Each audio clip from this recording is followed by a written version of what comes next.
Hello everyone, welcome to my channel. मैं हूं शरद चौहान और आप सभी का स्वागत करता हूं अपने चैनल शरद सर हेल्पलाइन में। देखिए गाइज, आज की इस वीडियो में 69,000 भर्ती वालों के लिए बहुत बड़ी अपडेट्स मैं आपके लिए लेकर आया हूं।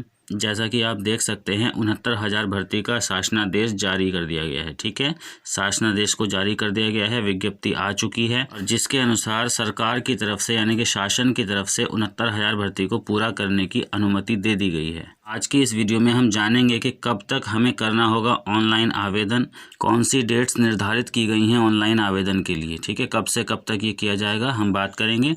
दूसरा, ड्राफ्ट किसके नाम से बनेगा, जनरल कैटेगरी के लिए कितने रुपए का बनता है, ओबीसी एससी के लिए कितने रुपए का ड्राफ्ट बनेगा और किसके नाम से बनेगा, ये भी मैं आपको बताने वाला हूँ। काउंसलिंग के लिए किस ज़िले में जाना होगा, जैसा कि अभी लॉकडाउन चल रहा है, आपके दिमाग में होगा कि हमारी काउंसलिंग ऑनलाइन होगी या ऑफलाइन होगी। डॉक्यूमेंट्स लेकर आप किस ज़िले में जाएंगे, अपने होम डिस्ट्रिक्ट में जाएंगे या जिस ज़िले का आपको अलॉटमेंट किया जाएगा उस ज़िले में आपको जाना होगा। ये सब बातें आज हम करने वाले हैं। इसके बाद आपके दिमाग में एक प्रश्न ये होगा कि किस दिन आपको ज़िला का अलॉटमेंट किया जाएगा, यानी कि डिस्ट्रिक्ट अलॉटमेंट आपको कब किया जाएगा, किस दिन आपका निर्धारित हो जाएगा कि आपको ये ज़िला मिल गया है। तो इसके बारे में भी हम आपको बताएंगे आज कि ज़िला अलॉटमेंट आपको कब तक कर दिया जाएगा, क्योंकि आप जानते हैं एक बार ज़िला अलॉटमेंट होने के बाद आपको उसी ज़िले में नियुक्ति दी जाती है। तो ये बड़ा ही महत्वपूर्ण प्रश्न है। इसके बाद देखते हैं कि ज़िलों में कितने पद निर्धारित किए गए हैं, किस ज़िले में कितने पद हैं, यानी कि आपको पहले से पता होना चाहिए कि किस डिस्ट्रिक्ट में कितनी सीट्स आपके लिए बताई गई हैं, क्योंकि ये बात सबसे ज़्यादा ज़रूरी है। आपको ये पहले से पता होना चाहिए कि कौन से डिस्ट्रिक्ट में कितनी सीट्स अलॉट की गई हैं। उसी के आधार पर आपको भरना होता है अपना वरीयता क्रम, क्योंकि आप प्रेफरेंस देंगे किस ज़िले को। जब आप ऑनलाइन आवेदन करेंगे तो उसमें आपको प्रेफरेंसेस के साथ 75 ज़िलों को वरीयता क्रम देना होगा, यानी कि आप किस ज़िले को प्रेफर करना चाहते हैं, कौन से ज़िले को आप नंबर 1 पर रखते हैं और कौन से ज़िले को सबसे लास्ट में 75 नंबर पर रखते हैं। ये लिस्ट आपको जानना बहुत ज़रूरी है। तो अब देखिए, ये बात डिक्लेयर कर दी गई है कि किस ज़िले में कितनी सीट्स बताई जा रही हैं। इसके बारे में आज हम बात करने वाले हैं। तो 1 बाय 1 मैं इन सारे टॉपिक्स पर आज बात करने वाला हूं और आपको प्रूफ के साथ ये सारी चीज़ें दिखाने वाला हूं। इसके बाद भी अगर आपकी कोई प्रॉब्लम है, आपके डाउट्स हैं, तो आप कमेंट करके मुझे बताइएगा। मैं आपके सारे डाउट्स क्लियर करने की पूरी कोशिश करूंगा। तो चलिए गाइस, वीडियो को स्टार्ट करते हैं। देखिए गाइस, सबसे पहले बात कर लेते हैं समय सारणी की, यानी कि 69,000 भर्ती के लिए जो समय सारणी निश्चित की गई है, जो कार्यक्रम बताया जा रहा है। 13 मई की विज्ञप्ति में ये बात डिक्लेयर कर दी गई थी, जिसका विषय आप देख सकते हैं, उत्तर प्रदेश बेसिक शिक्षा परिषद द्वारा संचालित परिषदीय प्राथमिक विद्यालयों में सहायक अध्यापकों के 69,000 पदों पर भर्ती प्रक्रिया के संबंध में। आप देख सकते हैं नीचे, जिसके अनुसार जो आपका विज्ञप्ति का प्रकाशन होना है आज दिनांक 17 मई 2020, यानी कि आज आपकी वेबसाइट पर सारे मार्गदर्शी सिद्धांत अपलोड कर दिए जाएंगे, जिसमें आपको पता लग जाएगा कि आपको किस तरह से ऑनलाइन आवेदन करना है। सारी प्रक्रिया के बारे में आपको बता दिया जाएगा। ठीक है, नंबर 2 पर आप देख सकते हैं 18 मई से, यानी कि कल से आप ऑनलाइन रजिस्ट्रेशन कर पाएंगे, जिसकी जो लास्ट डेट है, अंतिम तिथि 26 मई 2020, यानी कि रात्रि 12 बजे तक आप ऑनलाइन आवेदन कर सकते हैं। कल दोपहर 18 मई से 26 मई की रात्रि 12 बजे तक आप ऑनलाइन आवेदन कर पाएंगे। ठीक है, इसके बाद देखते हैं कि 27 मई से 31 मई तक क्या किया जाएगा।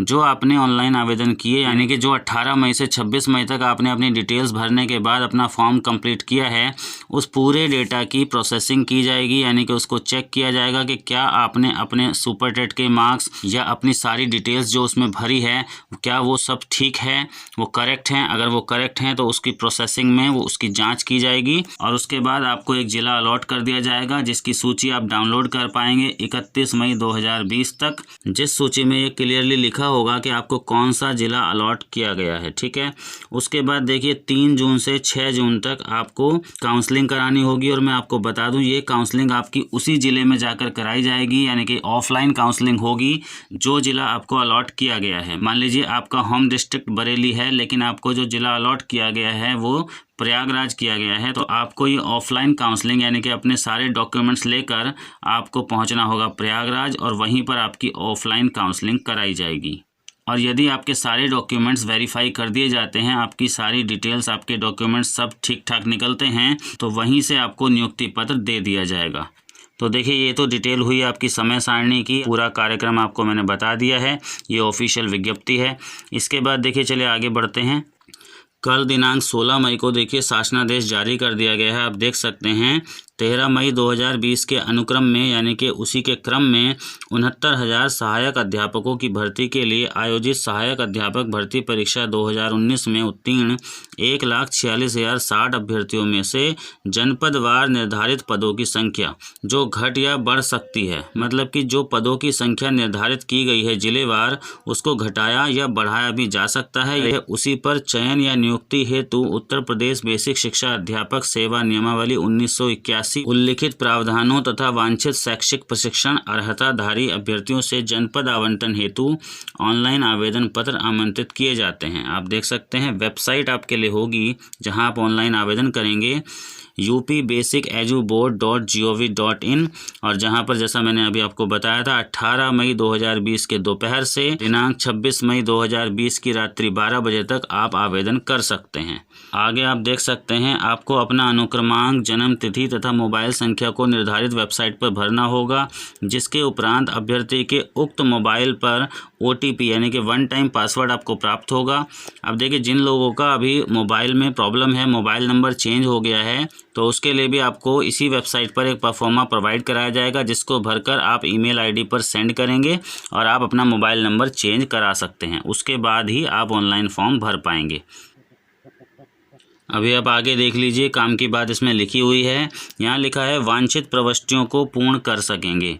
आप देखिए जो डिटेल्स आपसे मांगी जाएंगी, भरने के लिए कहा जाएगा, आप उन्हीं को भर पाएंगे। किसी भी तरह का संशोधन आप पहले से भरी हुई प्रविष्टियों में नहीं कर सकते हैं। देखिए यहाँ पर लिखा हुआ है आपकी आवेदन की प्रविष्टियाँ आपके सामने प्रदर्शित तो हो जाएंगी, लेकिन जिसमें किसी भी प्रकार की परिवर्तन नहीं किया जा सकेगा। तो जो डिटेल्स आपसे मांगी जाएंगी आप उनको भरेंगे और अपना आवेदन पत्र पूर्ण कर देंगे। आवेदन पत्र में किसी प्रकार का संशोधन नहीं किया जा सकेगा। आप देख सकते हैं फिर से यहाँ पर लिखा हुआ है। काफ़ी लोगों के दिमाग में ये डाउट्स थे कि हम कितने ज़िलों का विकल्प भरने वाले हैं, तो देखिए इस विज्ञापन में ये बात क्लियर कर दी गई है कि उत्तीर्ण अभ्यर्थियों द्वारा मात्र एक ऑनलाइन आवेदन पत्र भरा जाएगा, जिसमें अभ्यर्थी द्वारा प्रदेश के समस्त 75 जनपदों का विकल्प अपनी इच्छा अनुसार वरीयता क्रम में भरा जाना अनिवार्य होगा। इसका मतलब आप समझते हैं कि आप सिर्फ और सिर्फ एक आवेदन पत्र भरेंगे, एक से ज़्यादा आवेदन पत्र भरने की आपको परमिशन नहीं होगी। ऐसा नहीं कि आप बार बार फॉर्म भरेंगे, आप एक ही बार आप फॉर्म भरेंगे। देखिए यहाँ पर लिखा हुआ है मात्र एक ऑनलाइन आवेदन पत्र आपको भरना है। 75 जिलों को आप वरीयता क्रम देंगे, जिसके बाद आपके गुणांक और भारांक के आधार पर, आपकी वरीयता के आधार पर आपको जो है जिला अलॉट कर दिया जाएगा। देखिए अनुरूप आवंटित जनपद में दिनांक 3 जून से 6 जून तक आपको काउंसलिंग करानी होगी। और अब इस बात से आपको ये बात क्लियर हो गई है कि आपको ऑफलाइन काउंसलिंग करानी है अपने ज़िले में जाकर। जिस ज़िले में आपकी सीट अलॉट हुई है वहीं पर जाकर आप ऑफलाइन काउंसलिंग कराएंगे। और ये बात देखिए यहाँ पर लिख दी गई है, काउंसलिंग में प्रतिभाग करने का मतलब यह कदापि नहीं है कि वह नियुक्ति पत्र हेतु पात्र है। मतलब जब आप काउंसलिंग में जाएंगे तो आपको ये नहीं सोचना है कि आपको नियुक्ति मिल ही गई है। काउंसलिंग में आपके डॉक्यूमेंट्स वेरीफाई किए जाएंगे, आपकी सारी डिटेल्स चेक की जाएगी। अगर सब कुछ ठीक मिलता है तब आपको नियुक्ति पत्र दिया जाएगा। काउंसलिंग में बुलाने का मतलब ये नहीं है कि आपको नियुक्ति दे दी जाएगी, ठीक है। उसका डिसीजन बाद में होगा कि क्या आपके सारे डॉक्यूमेंट्स करेक्ट हैं, आपकी सारी डिटेल्स की वेरिफिकेशन अगर हो जाती है तब आपको नियुक्ति पत्र दिया जाएगा। एक जो सबसे ज़्यादा मेन प्रॉब्लम और सबसे ज़्यादा समस्या जो चल रही है, बड़ी समस्या, उसका भी देखिए यहाँ पर समाधान कर दिया है इस शासनादेश में। आप देख सकते हैं यहाँ पर सरकारी अर्ध सरकारी बेसिक शिक्षा परिषद के अधीन पूर्व से कार्यरत अभ्यर्थियों को काउंसलिंग के समय सक्षम प्राधिकारी से NOC प्राप्त कर प्रस्तुत करना अनिवार्य होगा। ये है देखिए आपका डिटेल, NOC प्राप्त करना होगा आपको। अगर आप पहले से 68,500 में या किसी भी सरकारी विभाग में आप सरकारी नौकरी पर कार्यरत हैं तो आपको अपने सक्षम अधिकारी से, यानी कि आपके जो ऑफिसर है वहाँ से आपको NOC लाना होगा। आपको याद होगा जब आपने 69,000 भर्ती के लिए परीक्षा के लिए आवेदन किया था तो तब भी आपको NOC लगाना पड़ा था, लेकिन अभी वो NOC काम नहीं करेगी, वो पुरानी हो चुकी है। अब आपको दोबारा से NOC प्राप्त करना होगा। बिना NOC के आप यहाँ पर ऑनलाइन आवेदन नहीं कर पाएंगे। अब देखिए बात कर लेते हैं कि काउंसलिंग में आपको क्या क्या लेकर जाना होगा। तो यहाँ पर लिखा हुआ है देखिए, शैक्षिक अन्य मूल अभिलेख, यानी कि आपको अपने सारे डॉक्यूमेंट्स की ओरिजिनल और साथ में उनकी 2 सेट कॉपी, यानी कि आप अपने सारे डॉक्यूमेंट्स की कॉपी कराएंगे, 2 सेट बनाएंगे और उसको स्व प्रमाणित करेंगे, यानी कि सेल्फ अटेस्टेड होगी। उन सारी फ़ोटोकॉपीज़ को आप सेल्फ अटेस्टेड करके साथ में 4 पासपोर्ट साइज़ फ़ोटोग्राफ, और उसके साथ देखिए अगर आप सामान्य या ओबीसी कैटेगरी में हैं तो आपका ड्राफ्ट बनेगा 500 रुपये का, या फिर अगर आप SC ST या विकलांग कैटेगरी में हैं तो आपका ड्राफ्ट बनने वाला है 200 रुपये का।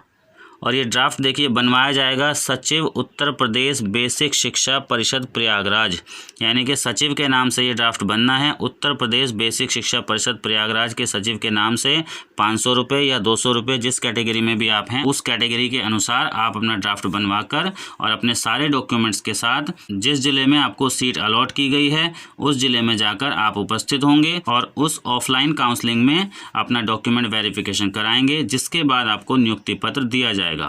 और देखिए एक काम की बात यहाँ लिखी हुई है कि नियुक्त होने वाले अध्यापक अध्यापिकाओं का अंतर जनपदीय स्थानांतरण नहीं किया जा सकेगा, यानी कि डिस्ट्रिक्ट का जो हम ट्रांसफ़र लेते हैं, एक डिस्ट्रिक्ट से दूसरे डिस्ट्रिक्ट में हम ट्रांसफ़र लेते हैं, उसकी परमिशन इस भर्ती में नहीं दी जाएगी, यहाँ पर क्लियरली बताया गया है। और लास्ट में देखिए वेबसाइट को दोबारा बताया गया है, आप नोट कर लीजिए, upbasiceduboard.gov.in। इस वेबसाइट के माध्यम से आपको ये सारा कार्यक्रम पूरा करना है, आपको ऑनलाइन आवेदन इसी वेबसाइट पर करना है। और देखिए सबसे नीचे ये भी लिखा गया है कौन कौन सी नियमावली इसमें सम्मिलित की जाएंगी, इस भर्ती में कौन से रूल रेगुलेशन अप्लाई किए जाएंगे। बेसिक अध्यापक सेवा नियमावली 1981 अद्यतन यथा संशोधित, यानी कि जो भी उसमें संशोधन किए गए हैं वो सम्मिलित होंगे। विद्यालयों में पदस्थापन की कार्यवाही अध्यापक तैनाती नियमावली 2008, यानी कि स्कूल्स में पोस्टिंग से संबंधित जो नियमावली 2008 है और उसमें भी जो संशोधन किए गए हैं उस सबको सम्मिलित करते हुए यह भर्ती प्रक्रिया पूरी कराई जाएगी। आज्ञा से सचिव उत्तर प्रदेश बेसिक शिक्षा परिषद प्रयागराज। तो ये था आपका शासनादेश, लेकिन अभी भी आपको जिस बात का इंतजार है वो है सबसे बड़ी चीज़, जो आपकी जिलेवार रिक्तियों की जो सूची दी गई है। अब हम चलते हैं उस सूची पर, क्योंकि उसी पर निर्भर करेगा कि आपको जो वरीयता क्रम निर्धारित करना है, किस जिले को आपको प्रेफरेंस देना है, वो उस सूची को देखने के बाद ही आप डिसाइड कर पाएंगे, क्योंकि आप ऑनलाइन फॉर्म भरने जा रहे हैं जिसमें वरीयता क्रम बड़ा ही महत्वपूर्ण है। तो चलिए देखते हैं जिलेवार रिक्तियों की सूची।